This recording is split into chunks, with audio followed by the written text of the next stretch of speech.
Hi, thanks for taking the time out of your day to watch our Saturday tutoring training video. My name is Jenny and I'm a program coordinator at Working in the Schools, and I'm really excited to get you more involved in our Saturday programming. So we have two main goals for the Saturday tutoring program. The first is to increase students' reading fluency, and the second is to create meaning through writing. So we aim for children to use writing as a tool for interpreting and making sense of the world around them. And we're mainly going to do this through a series of hands-on workshops and related writing extensions, which I'll touch on later in the training. Lastly, WITS also aims to provide books for students to help families extend and build on their children's literacy skills at home. So our Saturday tutoring program takes place in two CPS schools, the first being Drake Elementary, located in Bronzeville, and the second being Walsh Elementary, located in Pilsen. In all the schools we work in, over 85% of students come from low-income families, which means they qualify for reduced or free lunch. Poverty and low student performance are two challenges that we struggle with in all of our schools, but each of our school partners have strong administrations, value their community partnerships, while also providing a positive school climate and culture. The last component of the program you should be knowledgeable of is that we will be mainly serving students who are in 3rd through 5th grade. Our program schedule starts at 10 o'clock with volunteer and student arrival, and then quickly transitioning into 45 minutes of reading and activity journals. After that, you'll do 15 minutes of breakfast, and then transition into your 45 hands-on workshop conducted by a visiting organization.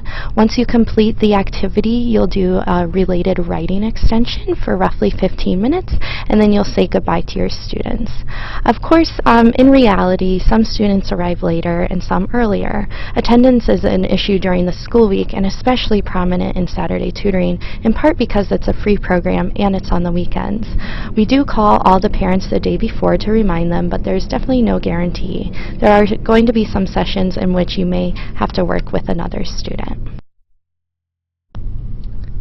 So WITS provides all the materials you'll need to have a successful reading session. Fortunately, back at the WITS office, we have an awesome collection of children's books. Your program coordinator will make sure to bring a good mix of chapter books, picture books, nonfiction texts, poetry, student requests, and so forth. On the back of every WITS book, you'll find a sticker that looks like the little sticker on the left side of the screen. The reading level of a particular text usually includes a letter.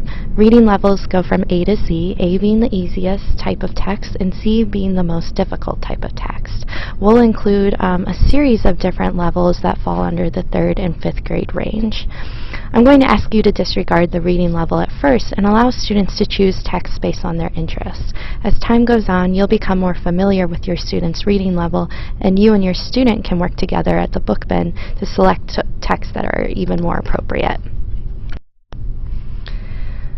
The workshops and writing extensions is a new part of the curriculum this year. We're inviting outside organizations to run workshops about different things. For example, Common Threads is a nutrition and healthy living based not-for-profit that will teach us a cooking class one Saturday. We'll also have the young Chicago authors come and teach the children how to write their own slam poetry for one session, then come back in a second session and we'll actually have a performance of all the children's poetry. We're also inviting Access Living, which will provide a workshop on differently abled people in our community, and then we'll also have a sports-based not-for-profit called the Kids Golf Foundation come back this year and provide some physical activity for our students as well. And lastly, we'll have the African Storytellers Association come and tell a theatrical story with music and a performance. These workshops will provide the basis of the writing extension that WITS will create, and in a few slides we'll talk about your role in these activities. So one of our goals in this program is to help students build their reading fluency. What is fluency and why is it important? Reading fluency is the ability to read text with relative ease without laboring over the words. It's important because when students are able to read fluently, they are more likely to understand what is happening in the text. That is, fluency and comprehension go hand in hand. Students build fluency through practice and through listening to others demonstrate fluency. It's extremely valuable to model fluent reading when you read aloud to your student. That means reading expressively, distinguishing between dialogue and prose. Don't be afraid or embarrassed to be theatrical and enthusiastic. It's truly contagious. Another way to help your student build fluency is through lots of specific positive reinforcement. Let them know exactly what they did that was so great. Saying, "I love the way you sounded that word," is a lot more valuable than saying, "Great job, you're so smart." Students will often reread the same book over and over, and that's perfectly fine. In fact, it's great. By reading something they are familiar with, students will build confidence and feel successful, which means they'll be more likely to enjoy the reading experience. Rereading is also great because it allows you to dig deeper each time into the text and ask more complex questions.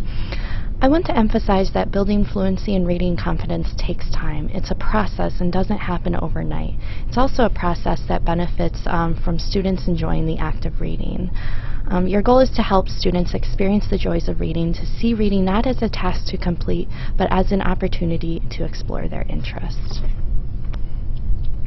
So these organizations understand the model of this program and have prepared a curriculum that caters to mentors and students.